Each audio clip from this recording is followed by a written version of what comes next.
All right, so picture this. You just got engaged. It's amazing. The ring's on, you're floating.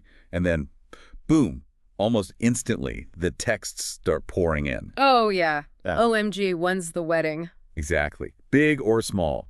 Black tie. It's like that incredible life-changing moment flips immediately into a pop quiz. A pop quiz about venues and menus you haven't even thought about yet. Right. And someone's yelling, pencils up. And, oh yeah, this test, it's going to cost you a lot. It's this really weird mix, isn't it? So exciting, but yeah, completely overwhelming. That jump from we're getting married to, oh God, we have to plan a wedding. That's really what we're diving into today. Okay. Our main source is Weddiculous, an unfiltered guide to being a bride. And our mission here is, well, it's to cut through all that noise. The noise from what the author calls Big Bridal. Big Bridal, like the magazines and blogs. Exactly. The ones pushing this almost fear-based story. We want to get real about what actually happens, the hidden costs, the, emotional chaos, but also find the wisdom in it. Hopefully some laughs too. Yeah, because that pop quiz feeling, it really does feel like it costs a fortune. The author calls the whole wedding planning process, the WPP, she calls it mostly nightmarish. What made it so bad for her? Well, first off, it was long, like a year and a half for her. And she describes it as just packed with stress, constant arguments, and feeling completely stuck between her family and his. Oh, the family pressure. Oh, yeah. She talks about the too many cooks problem, or something that might just be, mildly annoying normally. It blows up into full-blown, unforgiving disgust. It sounds like it really tests your relationships. That sounds intense. Yeah. So how did she deal with the too many cooks? Or is it just grit your teeth and survive? Well, her main strategy, and we'll get into this, is kind of identifying the villain, which she sees as Big Bridal, the Knot, Modern Bride, all those places. She feels they deliberately create this fear-based pressure, making brides think if their wedding isn't totally unforgettable, they've somehow, failed. Right, those headlines like, make your wedding stand out. Yeah. Exactly. Or her example. 3 past appetizers that will make guests scream, "My palate has never felt so alive." I mean, come on. It's all designed to make you spend more, stress more. So what's her alternative view? Her big shift was realizing it's a playground, not a school. That a lot of the stuff in wedding planning, it's basically intentionally making mountains out of molehills.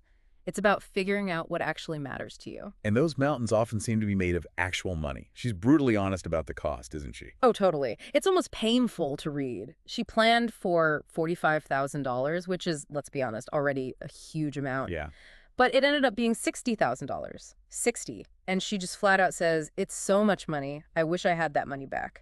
That's a pretty stark warning. It really is. And it shines a light on family money, right? Yeah. How contributions aren't always straightforward. Absolutely. Her parents just gave the money, no strings. But her fiancé, Dan's family, they wanted, receipts, an itemized list of where their money went. Wow. It perfectly shows her point that family chipping in can mean buying in. Suddenly, it's not just your wedding. It's like a timeshare, she calls it, an equal, say, democracy. Which clashes with wanting control over your own wedding. Right. The bride as the monarch by nature, as she puts it. And all this pressure, the money, the family, it feeds into what she calls the fuck it zone. The fuck it zone. Yeah, you get closer to the date, you're exhausted, overwhelmed, and a problem comes up. You're so desperate for it to just go away, you just throw money at it, quick fix, no thinking. And that's where the budget really spirals, I think. Exactly. It's not just the big things, it's those last-minute panic spends. Which brings us to, beyond just the money, the sheer number of decisions. It's insane. Totally. Big Bridal has these, rigid calendars, right? Yeah. Ask your bridesmaids 12 months out, register super early. Yeah, very prescriptive. But the author, her real life looked nothing like that. She put off asking bridesmaids because of drama with a best friend, no engagement party, didn't register early, and get this, she thought the wedding would be in New York. It ended up in Simi Valley, California.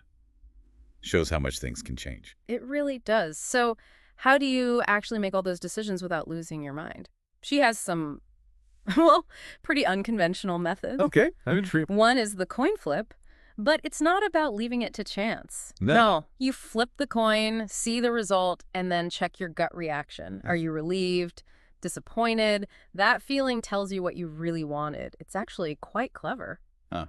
That bypasses the overthinking. Exactly. Then there's the speed session. Make 10 decisions, bam, bam, bam, in 10 seconds. Stick with them for a week, see how it feels. Wow. Fast. She even suggests making one decision you hate, just one small thing, to prove to yourself it probably doesn't really matter in the end. Okay, that's bold. And apparently, just looking up how much wedding planners cost can suddenly make you very motivated to make decisions yourself. Huh.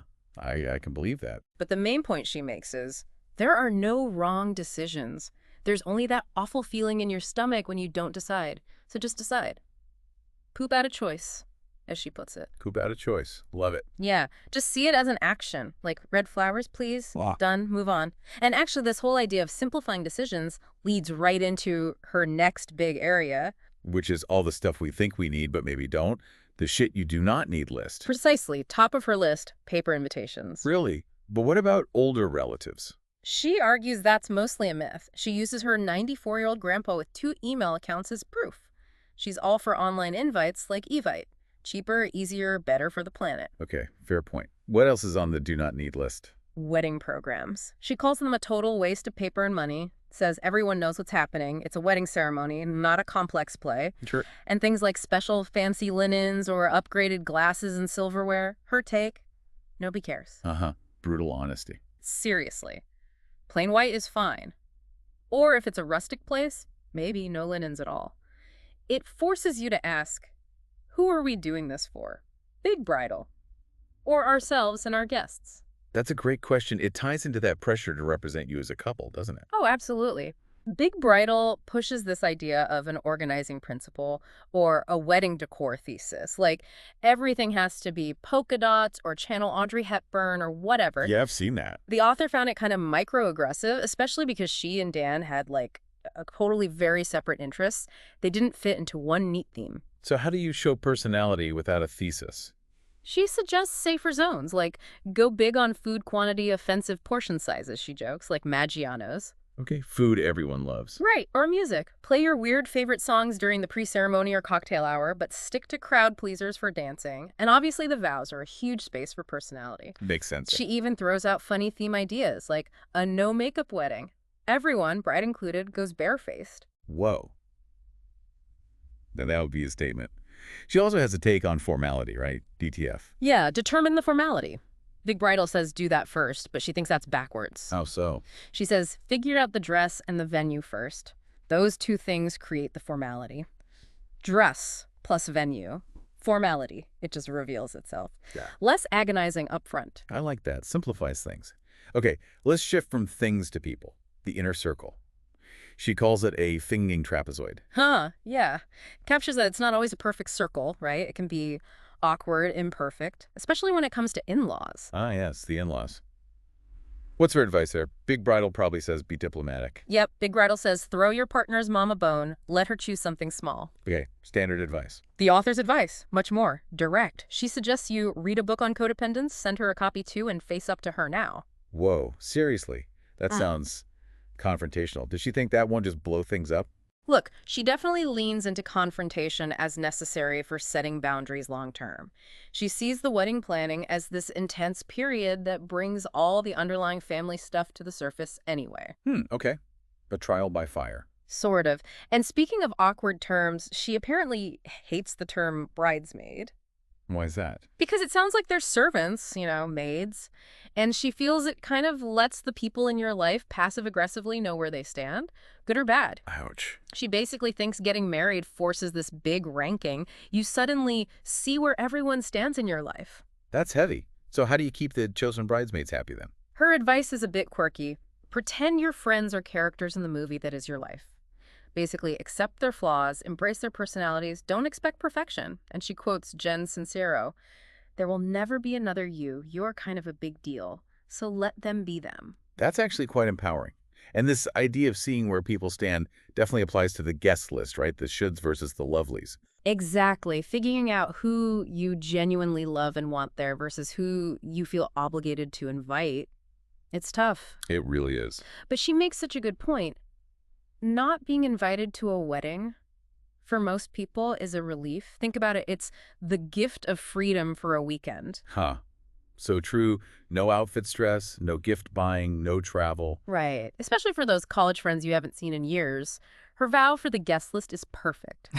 I vow to navigate my guest list in any way I please and to alter it whenever I want. Love that. total permission to do what feels right. And this all ties back to that family blending secret war she mentioned. Her parents pushing for Dallas, Dan's pushing for New York. Right, with a couple caught in the middle. Yeah, like a tug of war. She even coined a term, the competitive grandparenting phenomenon, where the parents start jockeying to be the best grandma or grandpa before there are even grandkids. Oh my gosh, I can totally picture that. Ultimately, though, she lands on a really pragmatic vow about families. I vow to accept that only time can successfully blend two families. Some things just take time. You can't force it during wedding planning. That's wise. Okay, let's talk vendors. Wedding planners first. She calls them wedding elves. Yeah, kind of funny, right?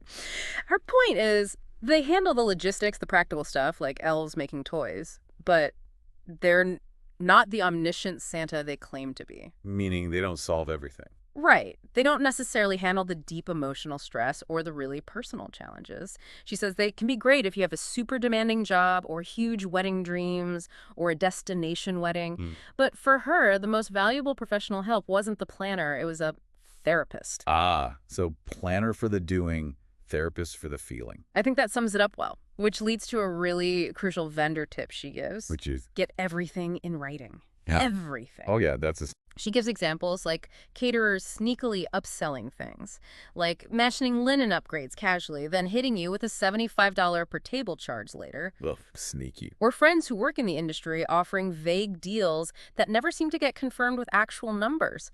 Clear, written agreements are key to avoid surprises and protect yourself. She seems to have had some memorable vendor experiences herself. The efficient story. Oh, the rabbi. Yeah. Yeah. Apparently complimented her fiancé Dan's physique, but not hers. Awkward. Then started singing on a coffee bean patio during a meeting and was late and disorganized for the ketubah signing. It sounds like something out of a sitcom. Definitely memorable. Yeah. Maybe not ideal. And the ring bearer drama. Right. She wanted this perfect, enchanted evening, but realized her young nephews might disrupt that vibe. Kids can be unpredictable. So she seriously considered using her dog Dennis instead. She even listed pros of an animal ring bearer, like you can officially snub the nieces and nephews, or assign the kids the job of waving bacon to lure the dog down the aisle. Creative problem solving indeed. That's amazing. Okay, what about vows? Did she have advice there? Yeah, and it's interesting. She points out that one definition of vow in Webster's is actually a threat to undertake. A threat? Really? Yeah, kind of intense, but her own vows sound like they were super personal and funny. She used nicknames like Giuseppe and charged up Guido Meatball for Dan. Wow, okay. Very specific. And she even changed song lyrics to be about Dennis, their Labradoodle. So her advice is clearly personalized, make them yours, but maybe steer clear of soulmate. She found that a bit corny. Got it. Be real, be specific, avoid the cliches. Yeah. What about music and speeches at the reception? Big warnings on music. Avoid bad music, obviously, and specifically calls out some popular buzzkills like celebration. Ugh. Yeah, okay. Noted. Her recommendation is go for new music, familiar music, upbeat, current, and cutting edge. Keep the energy up. Save your really niche, quirky music taste for the pre-ceremony or cocktail hour when people aren't trying to dance. Makes sense. And speeches. She observes this funny gender thing. Guys tend to call each other on their bullshit, more roast style.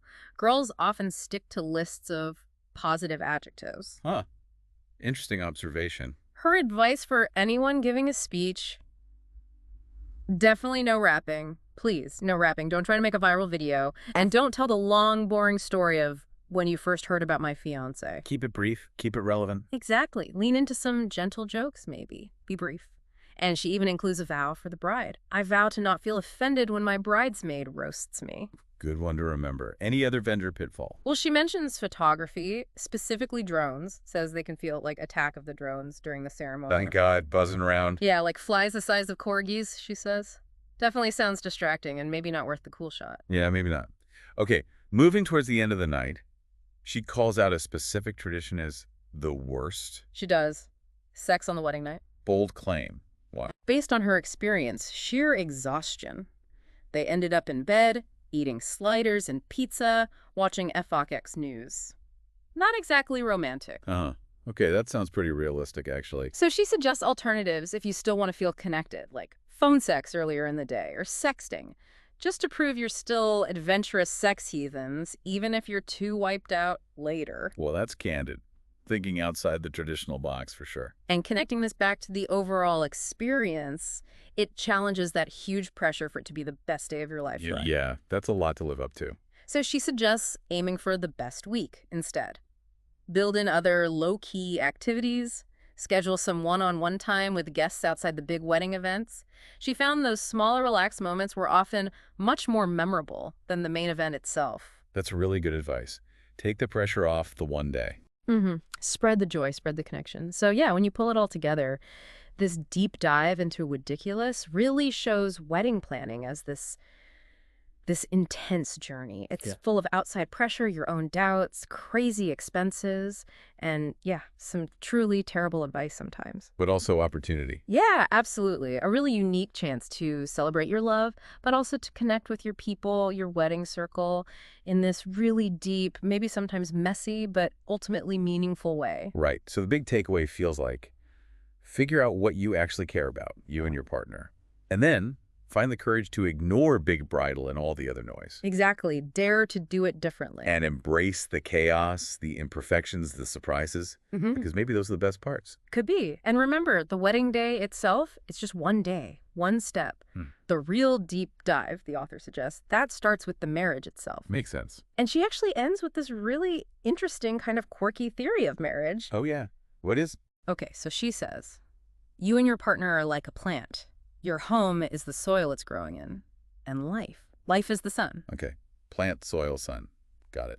And the sun, life, it takes all the stuff, the good, the bad, the fights, the talks, the little chats, and turns them into lessons, nutrients, basically. And those lessons feed back into the soil, your home, making it richer, which helps the plant, you two, grow stronger. And maybe even make baby plants eventually. That's actually a really nice metaphor. It is. But here's the kicker, her final thought. All those wedding registry appliances, the blender, the mixer, whatever, they apparently help make the soil real nice and fertile. Huh. So the KitchenAid actually is important for marital growth. According to her theory. It's funny, but it makes you think, right? The real deep dive isn't just planning the perfect day. It's about continuously enriching that soil, building that life together long after the wedding is over.